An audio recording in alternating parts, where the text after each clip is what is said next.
السلام علیکم ورحمۃ اللہ وبرکاتہ. کیا حال ہے سب کا؟ الحمدللہ. نحمده ونصلی علی رسولہ الکریم. اما بعد فاعوذ باللہ من الشیطان الرجیم. بسم اللہ الرحمن الرحیم. رب اشرح لی صدری ویسر لی امری واحلل عقدۃ من لسانی یفقہوا قولی. کتاب القدر. باب المعصوم من عصم اللہ. باب معصوم وہ ہے، گناہوں سے بچا ہوا وہ ہے، من عصم اللہ جسے اللہ گناہوں سے بچائے رکھے. یعنی اس میں انسان کا اپنا کوئی کمال نہیں، گناہوں سے بچنا اللہ کی توفیق سے ہی ہوتا ہے ممکن. عاصم کا معنی ہوتا ہے مانع. اللہ تعالی نے فرمایا لا عاصم اليوم من امر اللہ، کہ آج اللہ کے حکم سے کوئی بچانے والا نہیں، روکنے والا نہیں. تو عاصم روکنے والا. قال مجاہد سدن. صد کا مطلب بھی روکنا ہوتا ہے نا.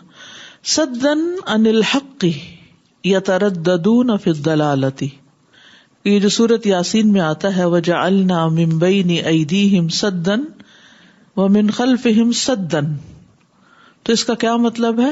یعنی ہم نے حق بات کے ماننے سے ان پر آڑ کر دی، ان کو روک دیا اور وہ گمراہی میں ہی پھر رہے ہیں. آگے بھی رکاوٹ ہے، پیچھے بھی رکاوٹ ہے، تو صد رکاوٹ کے لیے بھی آتا ہے. اور سورۃ شمس میں جو دساہا کا لفظ ہے، اس کا معنی ہے اغواہا، گمراہ کیا اس کو. تو تقدیر کے باب میں اب یہ بات کی جا رہی ہے کہ گناہوں کا سبب کیا ہوتا ہے، یا نیک کام کیسے ہوتے ہیں. حدثنا عبدان اخبرنا عبد اللہ اخبرنا یونس عن الزہری قال حدثني ابو سلمۃ عن ابی سعید الخدری عن النبی صلی اللہ علیہ وسلم قال، نبی صلی اللہ علیہ وسلم نے فرمایا مستخلف خلیفۃ الا له بطانتان، بطانۃ تأمره بالخیر وتحضه علیہ وبطانۃ تأمره بالشر وتحضه علیہ والمعصوم من عصم اللہ.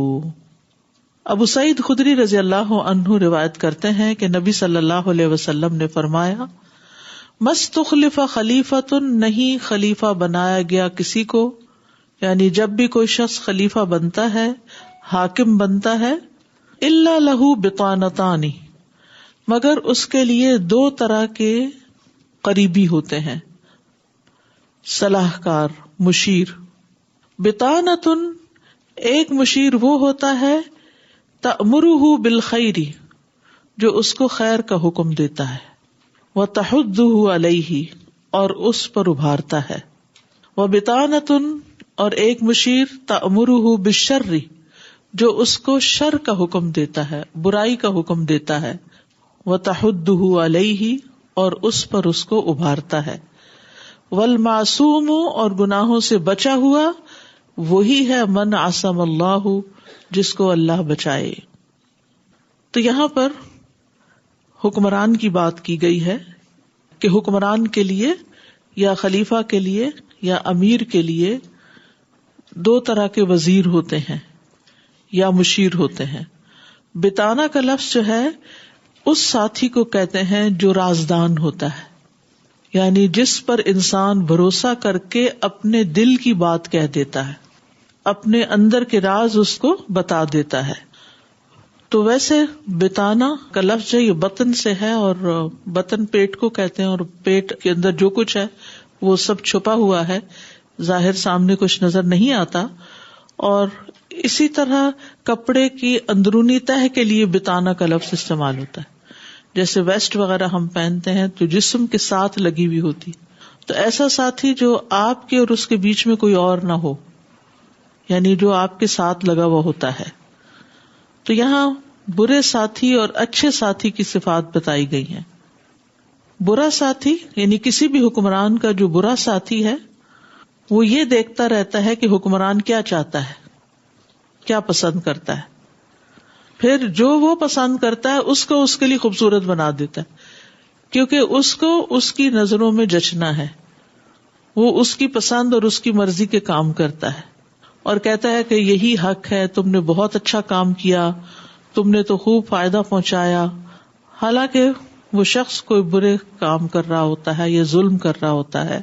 تو جیسے خوشامدی وزیر ہوتے ہیں یا ایسے لوگ ہوتے ہیں جو آپ کو آپ کی غلطی نہیں بتاتے، آپ کی برائی کو بھی مزین کر کے بتاتے ہیں، جیسے شیطان ہوتا ہے. تو شیطان بھی انسان کے لیے خیرخواہ کے روپ میں آتا ہے اور آ کے کیا کہتا ہے کہ جو کام وہ غلط کرتا ہے اس کو تعویلیں سجھاتا ہے اور اس کو وہ خوبصورت بنا کے دکھاتا ہے، جس کی وجہ سے انسان اس کے ٹریپ میں آ جاتا ہے. جیسے آپ نے اگر کوئی شکار کرنا ہو کسی کو، پرندہ وغیرہ، تو کیا کرتے ہیں؟ پہلے اس کو دانہ ڈالتے ہیں، یا مچھلیاں شکار کرتے ہیں تو کیا طریقہ اختیار کرتے ہیں؟ یعنی اس کی پسند کی چیز ڈالتے ہیں اور وہ دھوکے میں آ جاتی ہیں، وہ پسند کی چیز کھاتے کھاتے خود بھی ساتھ ہی چلی جاتی ہیں. اور جو اچھا ساتھی ہوتا ہے، اچھا دوست ہوتا ہے، اچھا مشیر ہوتا ہے، اچھا رازدار ہوتا ہے، وہ انسان کو اس کی ٹرو پکچر دکھاتا ہے، کیونکہ وہ جس طرح اس کو سمجھ رہا ہوتا ہے کوئی اور نہیں سمجھتا، دور والے نہیں جانتے. آپ کے جتنے جو قریبی ہوتے ہیں، مثلاً جو غلطیاں آپ کو آپ کے والدین بتا سکتے ہیں وہ کوئی اور نہیں بتا سکتا. جو غلطیاں آپ کو آپ کے ہسبینڈ بتا سکتے ہیں، پھر اس کے بعد جو آپ کے بچے بتا سکتے ہیں، جو آپ کے بہن بھائی بتا سکتے ہیں، جو آپ کے قریبی دوست بتا سکتے ہیں، وہ کوئی اور نہیں بتا سکتا. لیکن عام طور پر انسان ان کو سننا نہیں چاہتا. سب سے پہلے تو خود انسان کے اپنے اندر ایک آواز ہوتی ہے جس کو انسان سنے تو بہت سی برائیوں سے بچ جائے، لیکن انسان اس کی آواز بھی نہیں سنتا. پھر قریب والوں کو شیطان ہمارا دشمن بنا کے پیش کرتا ہے کہ تمہارے یہ قریبی تو تمہیں چاہتے ہی نہیں، تم سے محبت ہی نہیں کرتے، یہ تو تمہارے دشمن ہیں. لہذا انسان ان کی بات کو فوراً یہ ریجیکٹ کر دیتا ہے، اس پر ریئیکٹ کرتا ہے، اور اگر بعد میں سوچتا بھی ہے تو اس پر عمل نہیں کرتا. تو والمعصوم من عصم اللہ، عام بندوں کے لیے بھی اچھے دوست اور اچھے ساتھی کا ہونا بہت ضروری ہے، لیکن جو شخص کسی ذمہ داری کے مقام پر ہو، چاہے امامت کبریٰ ہو یا امامت صغریٰ. کبریٰ کیا ہوتی ہے؟ جیسے کوئی بادشاہ ہو، وزیر اعظم ہو، صدر وغیرہ ہو. اور امامت صغریٰ کیا ہے؟ جو شخص کسی بھی جگہ کا کوئی ذمہ دار ہو، لیڈر ہو. تو اچھا لیڈر جو ہوتا ہے وہ جب ہی اچھے کام کر سکتا ہے جب اس کو مشیر اچھے ملے، جب اس کو دوست اچھے ملے، جب اس کے آس پاس کے لوگ خیر خواہ ہوں، متقی ہوں، پرہیزگار ہوں، آنیسٹ ہوں، اور صحیح فیڈ بیک اس کو دینے والے ہوں. اور یہ جو آپ نے فرمایا کہ معصوم وہی ہے جس کو اللہ بچاتا ہے، تو اس سے مراد یہ بھی لیا گیا ہے کہ جس کو اللہ تعالی شیطان کے وسوسوں سے محفوظ رکھے، یعنی وہی گناہوں سے بچ سکتا ہے جو وسوسوں سے بچا لیا جاتا ہے. وسوسے تو آتے ہی ہیں، لیکن ایسے بندے کا جس کے ساتھ اللہ کی مدد ہو، توفیق ہو، وسوسے اس کے دل میں جگہ نہیں بناتے، وہاں جمتے نہیں ہیں، اور پھر وہ ان کو جھٹک دیتا ہے، اور ایسی باتوں پر پکڑ بھی نہیں ہوتی. رسول اللہ صلی اللہ علیہ وسلم نے فرمایا، بلا شبہ اللہ نے میری امت کی ان باتوں سے درگزر فرمایا ہے جو وہ دل میں اپنے آپ سے کریں. دل ہی دل میں کوئی خیالات ایسے آ گئے ہیں، جب تک وہ ان کو زبان پہ نہ لائیں یا ان پر عمل نہ کریں. اب سوال یہ پیدا ہوتا ہے کہ اس حدیث کو کتاب القدر میں کیوں لایا گیا ہے، تقدیر کے باب میں کیوں لایا گیا ہے؟ تو امام بخاری کے باب باندھنے کا مقصد یہ ہے کہ معاملات کو اللہ کے لیے ثابت کرنا ہے. یہ محلب کا قول ہے کہ جو کچھ کرتا ہے اللہ ہی کرتا ہے، اور شیطان کے وسوسوں سے اور ہر چھپ کے وسوسہ ڈالنے والے کے شر سے جس کو وہ چاہے محفوظ رکھتا ہے، چاہے وہ انسانوں میں سے ہو یا جنوں میں سے ہو. اور پھر اس حدیث سے بھی پتہ چلتا ہے کہ ہر خلیفہ یا حکمران کے ارد گرد دو قسم کے لوگ ہوتے ہیں، اور ایک وہ جو اس کو اچھے مشورے دیتے ہیں اور دوسرے جو اس کو برے مشورے دیتے ہیں. اور پھر یہ ہے کہ ہر انسان کے ساتھ شیطان اس کا ساتھی بنا ہوا ہے، یعنی ساتھ رہتا ہے، اس کے ساتھ لگا ہوا ہے. عبداللہ بن مسعود رضی اللہ عنہ کہتے ہیں کہ رسول اللہ صلی اللہ علیہ وسلم نے فرمایا تم میں سے کوئی شخص بھی نہیں مگر اللہ نے اس کے ساتھ جنوں میں سے اس کا ایک ساتھی مقرر کر دیا ہے جو اسے برائی کی طرف مائل کرتا رہتا ہے. صحابہ نے کہا اللہ کے رسول آپ کے ساتھ بھی ہے؟ آپ نے فرمایا ہاں میرے ساتھ بھی ہے، لیکن اللہ نے اس کے مقابلے میں میری مدد فرمائی ہے، وہ مسلمان ہو گیا، اس لیے وہ مجھے خیر کے سوا کوئی بات نہیں کہتا. اور ہمیں نیک ساتھی کو پانے کے لیے دعا بھی کرنی چاہیے. اللہم ارزقنی جلیسن صالحن، یہ دعا ہمیں اپنی دعاؤں میں شامل کر لینی چاہیے کہ اللہ ہمیں اچھے ساتھی عطا کر، اچھے اور نیک دوست عطا کر، اچھے اور نیک آنےسٹ متقی پرہیزگار مشیر عطا کر کہ جو ہمیں خیر کے کاموں کی طرف لے کر جائیں اور شر کے راستے پہ جانے سے روکیں. اور سفیان ثوری کہتے ہیں کہ مجھے یہ بات پہنچی ہے کہ بے شک مشورہ کرنا آدھی عقل ہے، یعنی انسان آدھی عقل اپنی استعمال کرتا ہے اور آدھی عقل دوسروں کی استعمال کرتا ہے جب وہ کسی کام میں ان سے مشورہ لیتا ہے. تو یہ بنیادی طور پر اس حدیث کا معنی ہے. ہم دیکھتے ہیں کہ جب معاملات ہوتے ہیں، چاہے شادیاں ہوں، طلاق ہو، رشتے ہوں، تو مشورہ دینے والوں کا بہت زیادہ ہاتھ اور ساتھ ہوتا ہے. وہ کس طرف لے جاتے ہیں مائنڈز کو. اگر نیگیٹو مائنڈڈ ہوں، اور اللہ معاف کر دے اگر دین کا پتہ نہ ہو تو ایسے ایسے مشورے اور ایسی ایسی چیزوں سے مقابلہ کرنا پڑتا ہے کہ آپ لاکھ سمجھاتے رہیں وہ کسی چیز پر ماننے کو تیار نہیں ہوتے. تو یہ بھی اللہ تعالیٰ کی رحمت ہے کہ اگر ہمارے آس پاس کوئی صحیح دیندار لوگ ہوں، صحیح آنےسٹ اور مخلص اور عقل مند. یعنی دیکھیے بعض اوقات دیندار بھی ہوتے ہیں لوگ پر سمجھ نہیں زیادہ ہوتی، حکمت نہیں ہوتی، تو ان کے اندر نیکی ہے، تقویٰ ہے، شرافت ہے، نماز روزہ کرتے ہیں، عبادت گزار ہیں، لیکن دنیا کے معاملات کو بہت اچھی طرح نہیں سمجھتے، لوگوں کے رویوں کو، لوگوں کو بھانپ نہیں سکتے، لوگوں کی نفسیات نہیں سمجھتے، دھوکہ کھاتے رہتے. تو ایسے لوگوں کے مشورے پہ چلنا پھر یہ کہ انسان کو مشکل میں مبتلا کر دیتا ہے. اسی طرح بعض لوگ یہ ہوتا ہے کہ وہ دیندار نہیں ہے لیکن دنیا کو بہت خوب جانتے ہیں. اگر آپ ان سے بھی مشورہ کرتے ہیں تو اس کا نقصان کیا ہوتا ہے کہ وہ آپ کو ایسے رستوں پہ لے جاتے ہیں جو آخرت کے لحاظ سے نقصان دے لیکن ہو سکتا ہے دنیا کے لحاظ سے بہت فائدہ دینے والا. تو اس لیے انسان کو دعا کرنی چاہیے کہ اللہ مجھے سمجھدار اور حکمت والا عقل مند دوست عطا کر تاکہ وہ مجھے سیدھے رستے پر رکھے. اور جن بچیوں کی شادی نہیں ہوئی وہ ایسے شوہر کے لیے دعا کرے، کیونکہ انسان کو اپنی آئندہ زندگی جو باقی گزارنی ہوتی شادی کے بعد اس میں بہت ضروری ہوتا ہے کہ شوہر کے ساتھ انڈرسٹینڈنگ بھی ہو اور وہ صحیح بات کی طرف آپ کو لے جائے اور آپ کو اس پہ ٹرسٹ بھی ہو. اور پھر بچوں کے معاملات، ان کی تربیت کے، ان کی شادیوں کے، ان کے آگے کے، حتیٰ کہ بزنس کے، حلال حرام کے، جائز ناجائز کے، ان معاملات میں اگر آپس میں فہم و تفہیم ہو تو اس سے بہت زندگی آسان ہو جاتی ہے. ورنہ اگر ایک شخص حلال کی راہیں دیکھ رہا اور دوسرا حرام کی طرف جا رہا ہے تو پھر لڑائی جھگڑے کے سوا کیا ہو سکتا ہے. تو اللہم ارزقنی جلیسا صالحا. جیسے استاذہ یہاں پہ آپ نے بات کی نا امام کبرا اور صغرا، تو میرے ذہن میں یہ آ رہا تھا کہ ایک آرگنائزیشن کی گروتھ کے لیے اٹس ویری امپورٹنٹ کہ آپ کو جو مشورہ دینے والے لوگ ہیں وہ کیسے ہیں. بعض دفعہ ہوتا ہے کہ اگر وہ سب ایسے ہیں who want to grow اور ان کو ایک ایک کام ایکسپینڈ کرنا ہے، تو جیسے آپ ان کو کوئی بھی آئیڈیا دیتے نا تو ایک دم سے they come up with so many ideas اور آپ کی آرگنائزیشن گرو کرتی جاتی ہے. حوصلہ بڑھائیں گے اور آگے چلیں گے. بالکل. اگر نہ ہو تو کیا ہوتا ہے، کیونکہ الحمدللہ ہم چونکہ الہدا کے ساتھ اتنے عرصے سے ہیں تو ہم نے دیکھا کہ جن ٹیمز کے اندر جذبہ تھا اور یہ تھا کہ اللہ کے لیے نیت خالص کر کے بس چلیں، انہوں نے بہت گرو کیا. یعنی ایک کلاس سے شروع کر کے اب ماشاءاللہ پورے شہر میں یا پورے ملک میں پھیل گئے. لیکن جہاں پہ یہ تھا کہ نیگیٹو وائبز دینے والے لوگ زیادہ ہیں، حوصلہ توڑنے بالکل ڈرانے والے، تو وہاں پہ گروتھ رک گئی. اسی طرح استاذہ انڈیویجول لیول پہ بھی ہوتا ہے. جیسے میں اگر کورس انچارج ہوں اور مجھے یہ ہے کہ میرا 2 دن کلاس ہے لیکن مجھے 4 دن کام کرنا ہے، مجھے اور بھی کورسز کرنے چاہیے، تو اگر میرے آس پاس لوگ ایسے ہیں وہ کہیں گے کہ یس لیٹس ڈو اٹ، ہم 2 دن کر سکتے ہیں، اللہ مدد کرے گا 4 دن بھی ہو جائے گا. تو استاذہ اسی لیے دیکھیں نا ٹیم ورک از امپورٹنٹ. اور آپ کی ٹیم میں لوگ کون ہیں اور پھر یہ کہ وہ کتنا زیادہ گرو کرنا چاہتے ہیں، کس لیول پہ لے جانا چاہتے ہیں. جیسے میں کہیں پڑھ رہی تھی کہ جب بھی جیسے بڑی بڑی آرگنائزیشنز کی میٹنگز ہوتی ہیں تو دے میک شور کہ وہاں پر جو لوگ آئیں وہ دے آر لائک ان کو ایسے ہو کہ ہم نے اپنی کمپنی کو نیکسٹ لیول پہ لے کے جانا ہے، ہم نے not only national but global level پہ کیسے پہنچنا ہے.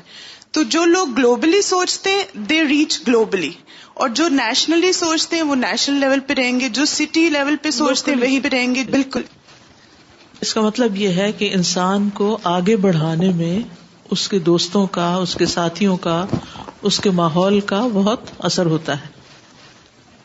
باب وحرام علی قریۃ اہلکناها انہم لا یرجعون، سورۃ الانبیاء کی آیت نمبر 95 ہے. اور اس بستی پر ہم نے حرام کر دیا جسے ہم نے ہلاک کر دیا کہ وہ اب دنیا میں نہیں لوٹ سکیں گے. اعوذ باللہ من الشیطان الرجیم وحرام علی قریۃ اہلکناها انہم لا یرجعون. انہ لن یؤمن من قومک الا من قد آمن، سورۃ ہود 36. اور یہ کہ جو لوگ تمہاری قوم کے ایمان لا چکے ہیں ان کے سوا اور کوئی اب ایمان نہیں لائے گا. وَأُوحِيَ إِلَى نُوحٍ أَنَّهُ لَن يُؤْمِنَ مِن قَوْمِكَ إِلَّا مَن قَدْ آمَنَ فَلَا تَبْتَئِسْ بِمَا كَانُوا يَفْعَلُونَ. وَلَا يَلِدُوا إِلَّا فَاجِرًا كَفَّارًا، سورۃ نوح 27. اور یہ کہ وہ بد کرداروں کے سوا اور کسی کو نہیں جنم دیں گے. إِنَّكَ إِن تَذَرْهُمْ يُضِلُّوا عِبَادَكَ وَلَا يَلِدُوا إِلَّا فَاجِرًا كَفَّارًا. وقال منصور بن النعمان عن اکرمۃ عن ابن عباس وحرم بالحبشیۃ وجب. ابن عباس کہتے ہیں کہ حرمن یا حرام لفظ جو ہے یہ حبشی زبان کا ہے اور اس کا معنی ہے ضرور اور واجب کے. یعنی آیت کا مطلب پھر کیا ہوا؟ حرام کا مطلب لازم ہوا، واجب ہوا اس بستی پر جسے ہم ہلاک کر دیں کہ وہ واپس نہیں لوٹیں گے. یہ کتاب التقدیر میں یہ 3 آیات جو لائی گئی ہیں اس کا کیا مطلب ہے؟ عمومی طور پر جنرلی اگر آپ دیکھیں تو ان میں اللہ سبحانہ تعالیٰ کے علم السابق کی بات کی گئی ہے، مستقبل کے علم کی بات کی گئی ہے. جیسے کہ ہم جانتے ہیں کہ تقدیر کے جو 4 کمپوننٹس ہیں ان میں سب سے پہلا اللہ کا علم ہے، اور وہ علم جو ہے لکھا ہوا ہے نمبر 2، اور وہ علم جو ہے وہ ماضی، حال، مستقبل سب پر محیط ہے. یعنی اللہ تعالیٰ کا علم نہ وہ بھولتا ہے، لا یضل ربی ولا ینسا، اور ایسا نہیں کہ اس کو صرف اس وقت پتا چلتا ہے جب کوئی کام کر لے، بلکہ اس کو یہ بھی پتا ہے کہ آئندہ یہ کیا کرنے والے ہیں. اب اللہ کو پتا ہے کہ جن بستیوں کو اس نے ہلاک کیا وہ واپس دنیا میں نہیں آئیں گی. بات ڈن ہو گئی. پھر اللہ تعالیٰ نے نوح علیہ السلام کو بتا دیا کہ آپ کی قوم میں سے جو لوگ ایمان لانے والے تھے لا چکے، آئندہ اب اور کوئی نہیں لانے والا. یہ اللہ کا کیا ہے؟ علم ہے جو مستقبل کے بارے میں ہے، اور یہ تقدیر کا حصہ ہوتا ہے. اور اسی طرح سورۃ نوح میں ہے وَلَا يَلِدُوا إِلَّا فَاجِرًا كَفَّارًا، کہ اب یہ بد کرداروں کے سوا اور کسی کو جنم نہیں دیں گے. یہ بھی اللہ کو پہلے سے ہی پتا تھا کہ قوم نوح کس کو پیدا کرنے والی ہے. 2 آیتیں قوم نوح کے بارے میں ہیں. تو مراد یہ ہے کہ قوم نوح کے بارے میں اللہ کا علم جو ہے وہ ایک طرح سے نافذ ہو چکا ہے، یعنی وہ پکی بات ہے کہ صرف اب جو ایمان لانے والے تھے وہ لا چکے، اس کے بعد اب کوئی اور ایمان لانے والا نہیں. لہٰذا اب اس بستی کو مزید زندہ رکھنے اور دنیا میں رہنے کا موقع نہیں دینا چاہیے. تو اللہ نے ان کو اپنے علم کی بنیاد پر تباہ کیا. تو اس سے یہ بھی پتہ چلتا ہے کہ اللہ تعالیٰ کا کوئی کام حکمت سے خالی نہیں، ظلم نہیں. یعنی اگر کوئی یہ کہے کہ نعوذ باللہ یہ ظلم ہے کہ اس بستی کو مزید ہدایت کا موقع نہیں دیا گیا یا سنورنے کا موقع نہیں دیا گیا، تو بات یہ ہے کہ وہ مزید سنورنے والے تھے ہی نہیں. اب اس کے بعد ان کے اندر کوئی خیر نہیں تھی. آپ کیا کرتے ہیں؟ مثال کے طور پر جب کسی چیز میں سے کوئی رس نکالتے ہیں، مثلا اورنج میں سے آپ جوس نکالتے ہیں، تو کیا ایک سٹیج ایسی آتی ہے کہ آپ اٹھا کے باقی حصہ پھینک دیتے؟ اور اگر کوئی آپ کو کہے یہ کیا تم پھینک کے جا رہی اورنج، تو آپ کیا کہیں گے؟ کیا کہتے ہیں؟ نو مور جوس، اب اس کو رکھنے کا کوئی فائدہ نہیں. تو اسی طرح اللہ تعالی جب کسی بندے کو کام کرنے کی اس سے مہلت لے لیتا ہے، اس کو لے جاتا ہے، کوئی حکومت الٹ جاتی ہے، کوئی بستی چلی جاتی ہے، تباہی آ جاتی ہے، تو یہ اللہ کو پہلے سے پتا ہے کہ اب ان کا دنیا میں کوئی کام نہیں رہا، ابھی اس سے زیادہ ان کو نہیں رہنا چاہیے. اب مثال کے طور پر آج کل خزاں ہے، خوبصورت پتے جڑ رہے ہیں، تو دل کو تکلیف بھی تھوڑی سی ہوتی ہے نا، اللہ اتنا خوبصورت ٹری لگ رہا تھا اور تھوڑا کرتے ہوئے سارے جھڑ گئے. تو اللہ کو پتا ہے کہ اب ان کی مزید ضرورت نہیں ہے، اب ونٹر آنے والا ہے، اب درختوں کو نہ دھوپ ملے گی زیادہ اور نہ ہی وہ موسم ملے گا کہ یہ ان پتوں کو غذا فراہم کر سکیں، لہٰذا یہ چلے جائیں اور اللہ تعالیٰ اس کے بعد کوئی اور نئے پتے دے دے گا. تو اسی سے ہم اپنی زندگی میں پیش آنے والے واقعات میں جو چیزیں ہمارے ہاتھ سے چلی جائیں، کوئی انسان فوت ہو جائے، کوئی چیز چلی جائے، تو بھلے اس وقت وہ کتنے ہی فائدے کی ہو، لیکن اگر وہ ہمارے ہاتھ سے چلی گئی ہے تو ہمیں اس پر غم نہیں کرنا چاہیے. افسوس تو ہوتا ہے کسی بھی چیز کے جانے پر، جیسے ان بستیوں کے جانے پر پیغمبروں کو افسوس ہوا تو اللہ تعالیٰ نے اس سے منع کر دیا کہ فلا تأسا علی القوم الکافرین، ان کے اوپر اب افسوس کرنے کی ضرورت نہیں ہے کیونکہ انہوں نے جو کرنا تھا کر لیا. تو اسی طرح کوئی چیزیں جو ہمارے ہاتھ سے چلی جائیں، لکی لا تأسوا علی ما فاتکم ولا تحزنوا، جو چیز تمہارے ہاتھ سے چلی گئی اس پر تم افسوس نہ کرو، کیونکہ اللہ نے بغیر حکمت کے نہیں لی. اللہ کو پتا تھا اپنے فیوچر کے علم کے مطابق کہ اب اس کا مزید کوئی دنیا میں رول نہیں رہا، اب یہ ایکسٹرا سرپلس ہوگی. اسی طرح بعض اوقات آپ دیکھیں کہ جب آپ اپنے گارڈن کی چھٹائی کرتے ہیں تو ایکسٹرا ٹہنیاں جو ہوتی ہیں لٹکی بھی لمبی ہوئی بھی، ان کو آپ کاٹ دیتے ہیں، ان کی ضرورت نہیں کیونکہ وہ باغ کو بدنما بنا رہے ہیں. تو اسی طرح جب کوئی بھی چیز اس کائنات میں ایسی ہونے لگتی ہے کہ جو فائدے کی بجائے نقصان دہ ہو یا اللہ کے علم کے مطابق اس کی ضرورت نہ ہو تو وہ ان چیزوں کو لے جاتا ہے. پھر ایک اور بات جو اس سے پتہ چلتی ہے وہ یہ کہ امام بخاری کا مقصد اس حقیقت کو بیان کرنا ہے کہ کائنات کا ذرہ ذرہ قضاء و قدر کے شکنجے میں جکڑا ہوا ہے، یعنی ہر ایک پر قضا ہے. یعنی یہ بات ہمیشہ یاد رکھیے کہ انا کل شیء خلقناہ بقدر، کل شیء، ہر چیز پہ تقدیر جاری ہوتی، صرف انسانوں پہ نہیں، ہر چیز پہ، چاہے وہ انسان ہو، چاہے وہ نیک ہو، چاہے بد ہو، چاہے پہاڑ ہو، دریا ہو، ہر چیز پر. اور وہ اللہ کی مشیت کے مطابق کام کرتے ہیں، اللہ کے ارادے کے مطابق. تو قوم نوح کے متعلق بھی تقدیر کا لکھا ہوا غالب آ گیا، اور مہلت دیے جانے کے باوجود جب وہ ایمان نہیں لائے تو انہیں بھی تباہی سے پھر دوچار ہونا پڑا. کتنی مہلت دی گئی تھی ان کو؟ 950 سال، کوئی چھوٹی مہلت نہیں تھی. اسی لیے جو لوگ جہالت یا کفر کی حالت میں مر کے آگے مصیبت میں پڑیں گے تو وہ کہیں گے ایک دفعہ واپس بھیج دیں، تو اللہ تعالیٰ نہیں بھیجیں گے، کیونکہ اللہ تعالیٰ کو پہلے سے ہی پتا ہے کہ واپس بھیجا بھی تو انہوں نے اپنی اصلاح نہیں کرنی.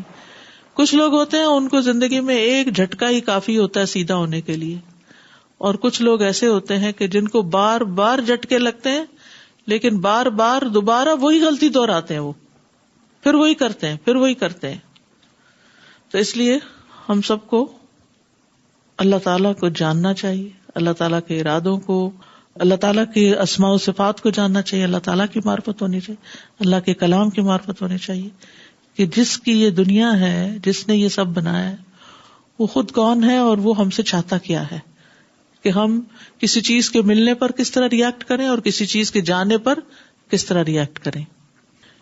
حدثني محمود بن غیلان حدثنا عبد الرزاق اخبرنا معمر عن ابن طاووس عن ابیہ عن ابن عباس قال ما رأيت شيئا اشبه باللمم مما قال ابو ہریرہ عن النبی صلی اللہ علیہ وسلم ان اللہ کتب علی ابن آدم حظہ من الزنا ادرک ذلک لا محالۃ.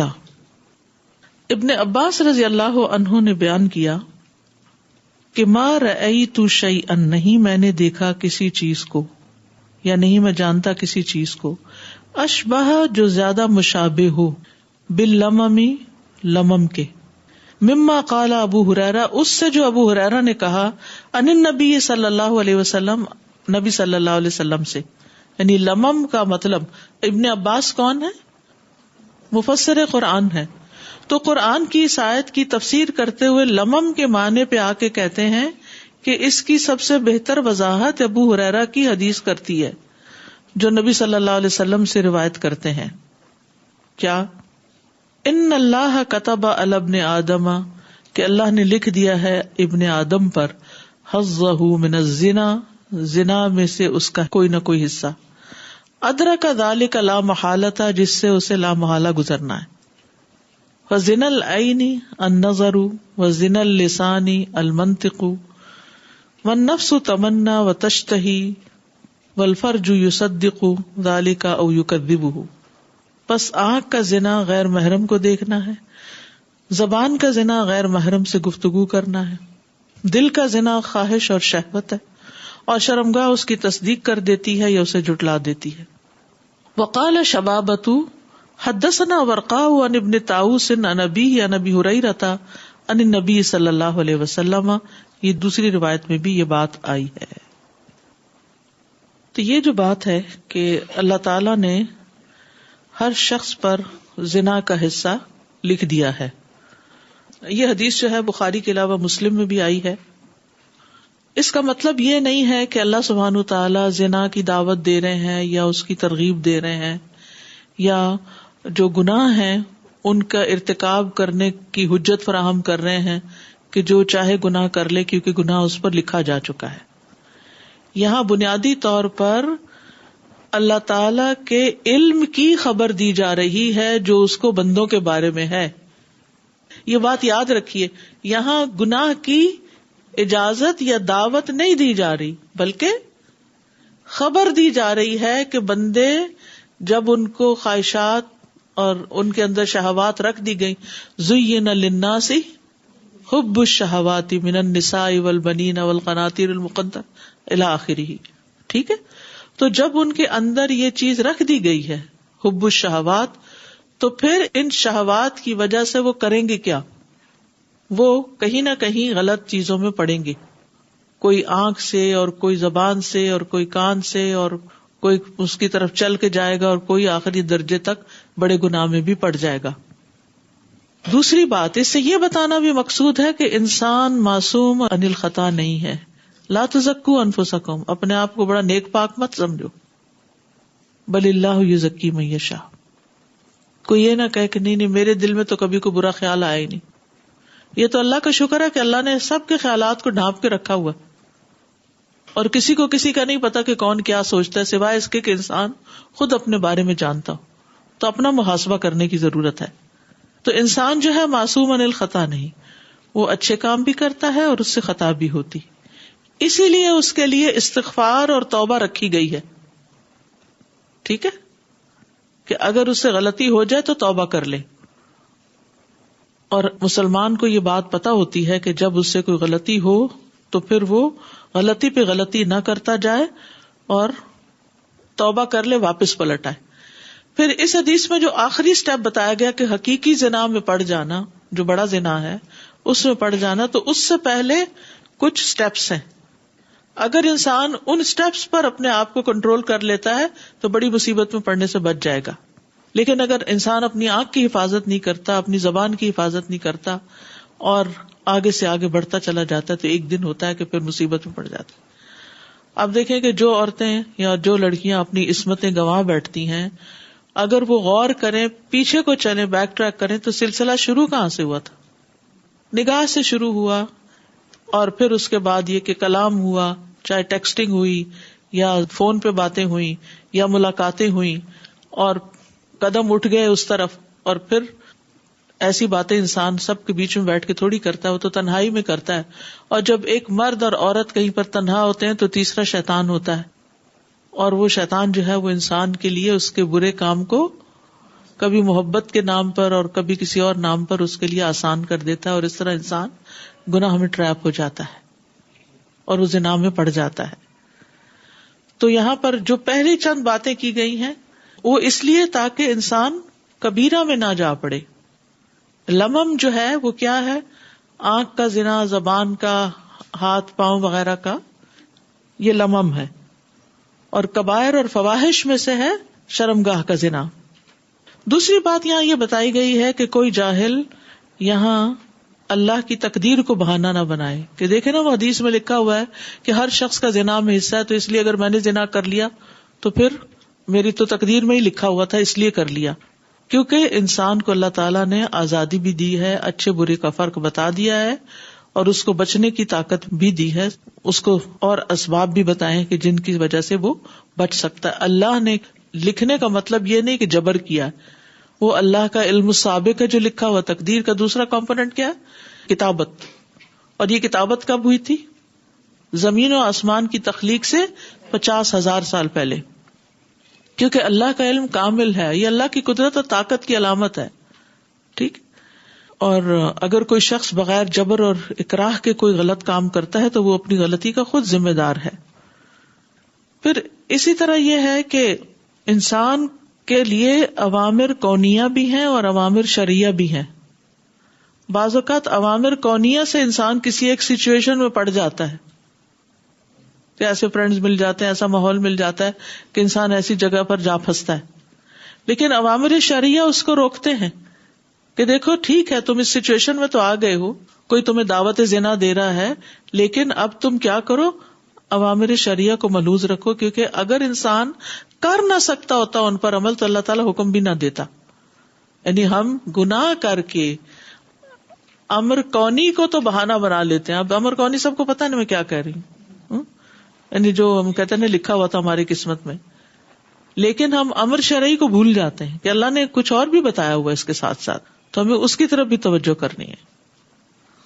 پھر اسی طرح یہ معنی بھی کیا گیا ہے کہ اس کا حصہ ہے زنا میں. مطلب یہ ہے کہ ان اعضاء کے ساتھ انسان غلط کاموں سے لطف پاتا ہے، حرام چیز کو دیکھ کے، اس کو سونگ کے، اس کو دل میں بٹھا کے، اس سے بات کر کے، سن کے ایسی باتیں، یا وہ چیزیں جو فواحش بھڑکاتی ہیں، ایسے سانگ سننا یا ایسی کتابیں پڑھنا یا ایسے لوگوں میں بیٹھنا کہ جو اس قسم کے قصے کہانیاں کریں کہ جس سے انسان کے لیے یہ برائی بہت ہلکی ہو جائے. تو اس کی طرف یہاں اشارہ ہے کہ وہ بھی اللہ کو سب پتا ہے. اور امام نووی کہتے ہیں صحیح مسلم کی شرح میں، والفرج یصدق ذلک کلہ و یکذبہ معناہ انہ یحقق الزنا بالفرج. اس کا مطلب یہ ہے کہ انسان پھر آخری درجے پر زنا کر بیٹھتا ہے. اور کبھی یہ ہے کہ جب وہ اللہ کے حکم شرعی کو مانتا ہے تو اس کی تکذیب کر دیتے، کیونکہ او یکذبہ بھی ہے نا، خالی کرنے کی بات تھوڑی ہے. یعنی شرمگاہ اس کی تصدیق کرتی ہے یا تکذیب کرتی ہے؟ تصدیق کس کی کرتی ہے؟ جو شرعی امر یا شرعی حکم کی پاسداری نہیں کرتا. اور تکذیب کس کی کرتی ہے؟ جس کو اس وقت اللہ کا ڈر لگ جاتا ہے اور وہ کہتا نہیں مجھے اللہ نے منع کیا. وہ جو بنی اسرائیل کا ایک مرد کا قصہ ہے کہ جو اپنے کزن کی محبت میں مبتلا ہو گیا اور پھر اس کو آخری درجے پہ پہنچ گیا تو اس نے کہا تھا کہ اللہ سے ڈرو اور اس مہر کو نہ توڑو. تو اس نے آخری مرحلے پہ پہنچ کر بھی اس غلط کام کو چھوڑ دیا. تو اس سے یہ پتہ چلتا ہے کہ انسان اگرچہ بعض اوقات بے وقوفی کی وجہ سے یا ماحول کی وجہ سے یا لا علمی اور جہالت کی وجہ سے ایسی سچویشن میں ٹریپ ہو جاتا ہے، لیکن اللہ کا ڈر اس کو بچا لیتا ہے، پھر اللہ اس کو توفیق دے دیتا ہے. من یتق اللہ یجعل لہ مخرجا. جو اللہ سے ڈرتا ہے اللہ تعالیٰ اس کے لیے کوئی وے آؤٹ بنا دیتا ہے، آخری درجے کی برائی تک پہنچ کر بھی وہاں سے بھی اس کو نکال لیتا ہے. یا پھر یہ کہ ایک شخص اس برائی میں پڑ گیا، وہ منائزر بن گیا، پھر اس نے کہیں کوئی اچھی مجلس اٹینڈ کی، اس کو سمجھ آ گئی، اور پھر وہ اس نے توبہ کر لی، یا کوئی عورت پراسٹیٹیوشن کا کام کرتی تھی اور پھر اس کو اللہ کا ڈر آ گیا اور اس میں سے وہ باہر نکل آئی. بہرحال خلاصہ اس بات کا یہی ہے کہ اللہ سبحانہ وتعالی نے انسان کو یہ جو حواس دیے ہیں ان کا ایک مقصد ہے اور ان کا بھی ایک امتحان ہے. ان السمع والبصر والفؤاد کل اولئک کان عنہ مسئولا، ان سب چیزوں کے بارے میں پوچھا جائے گا. تو بات یہ ہے کہ اللہ نے انسان کو پیدا کیا اور اس کے اندر شہوت رکھی اور اس کے لیے حدود بھی رکھی، اس کو حلال حرام کا رستہ بھی بتا دیا اور اس کو زنا کی حرمت کے بارے میں بھی بتا دیا کہ یہ کبیرہ گناہ ہے، بلکہ اس کے قریب جانے سے بھی منع کیا. قرآن مجید میں کیا آتا ہے؟ سورۃ الاسراء میں آتا ہے وَلَا تَقْرَبُوا الزِّنَا، زنا کے قریب بھی نہ جاؤ، یعنی ایسے اسباب جو زنا کی طرف لے جانے والے ہیں ان سے بھی بچ کے رہو. اور جتنے بھی اس کے مقدمات ہیں، جیسے قرآن مجید میں آتا ہے نا کہ ان تجتنبوا کبائر ما تنہون عنہ نکفر عنکم سیئاتکم، تو وہ جو اس کے مقدمات ہیں، صغائر جو ہیں، وہ پھر معاف کر دیے جائیں گے.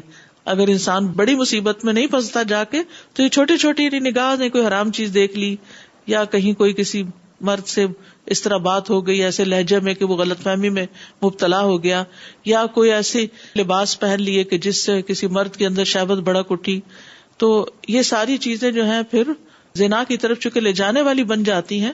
تو انسان اگر اس بڑی مصیبت میں نہیں پڑتا، یعنی واقعی بالفعل زنا کا ارتکاب نہیں کرتا، تو یہ چھوٹی چھوٹی چیزیں پھر توبہ استغفار سے معاف بھی ہو جاتی ہیں.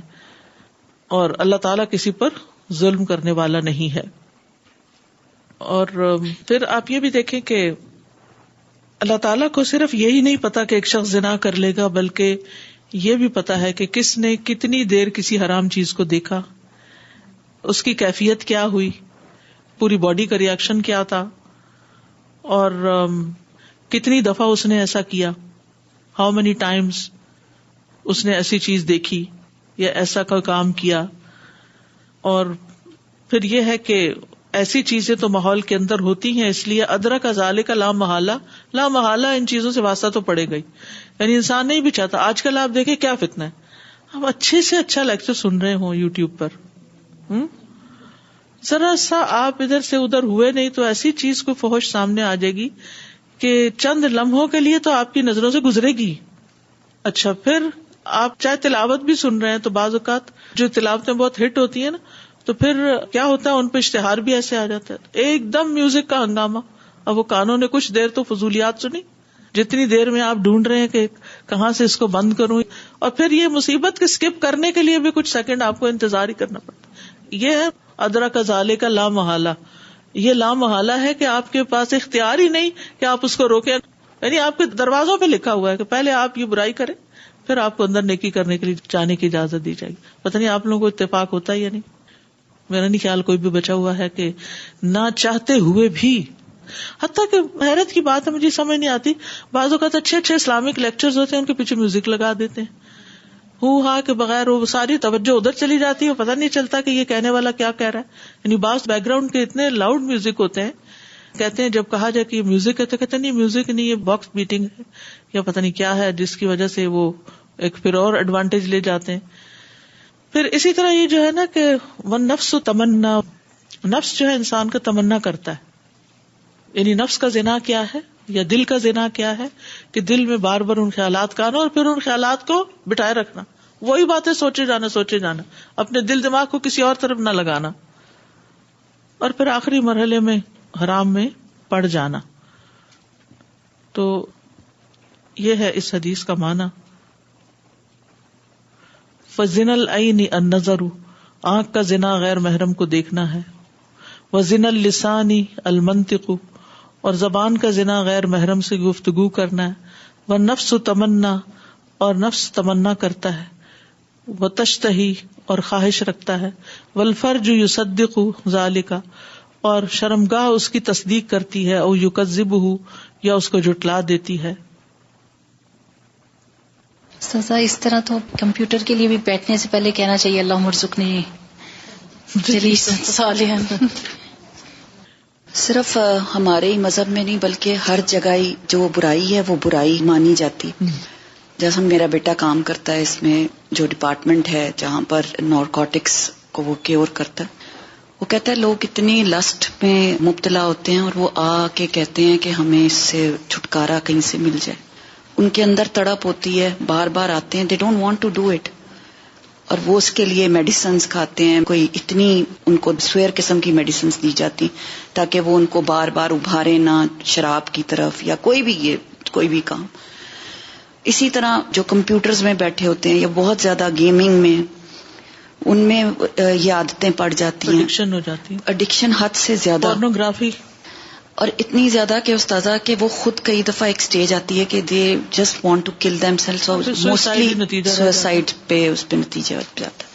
اللہ تعالیٰ سب بچوں کی حفاظت کرے اور اللہ تعالیٰ رحم فرمائے ہم سب پہ.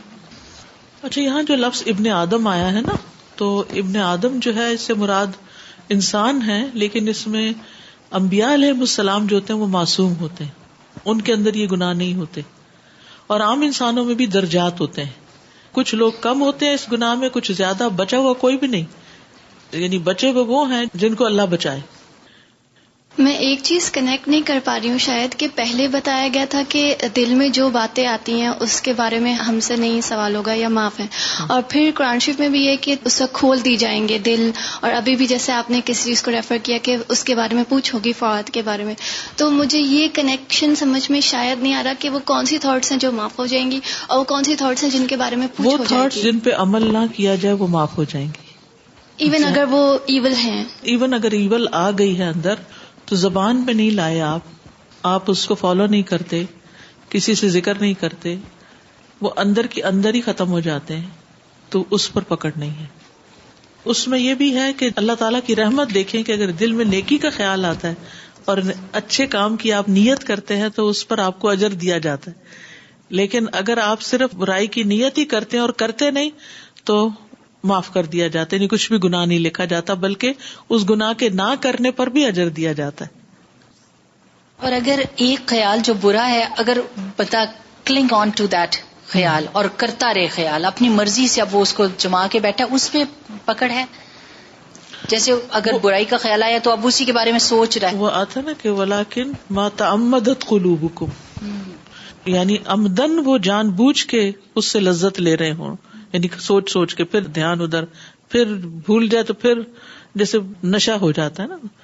اور اسی طرح یہ جو آنکھ کا زنا ہے، اس کے بارے میں ایک اور حدیث میں بھی سنن ترمذی کی آتا ہے، نبی صلی اللہ علیہ وسلم نے فرمایا ہر آنکھ زنا کرتی ہے، اور وہ عورت جو خوشبو لگا کر کسی مجلس کے پاس سے گزرے وہ ایسی اور ایسی یعنی زانیہ ہے.